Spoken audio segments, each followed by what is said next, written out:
Here's a problem that you could run into in a shower area, and of course that would be any type of caulking in the corners. Something like this is going to tell you that there is a problem. And again, this is even, I wouldn't even say they use the wrong caulking too. For something like this, they use something that was going to dry hard and not wouldn't be pliable or flexible. And that this isn't just the it isn't just the caulking.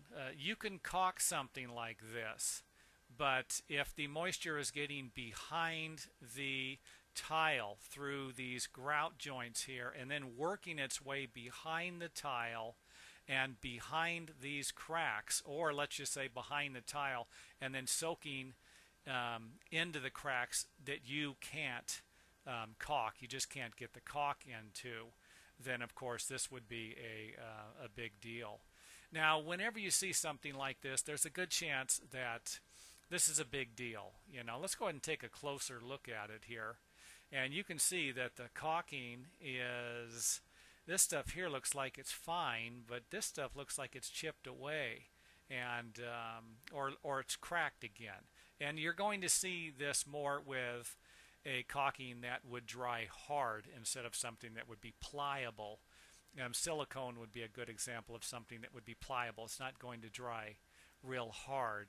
And again, I'm not referring to all silicone caulkings, but caulkings that are 100% silicone usually don't dry real hard and will remain pliable. But like I said, this right here, if you come across something like this while you're inspecting a property, then there's a good chance that it's going to be a big problem. But do not confuse this, and this is the problem here.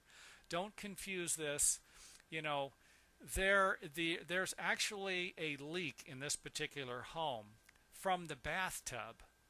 So if you can imagine someone thinking that there was a problem here and going ahead and caulking this area even though it didn't need to be caulked because the bathtub next to the shower was actually leaking.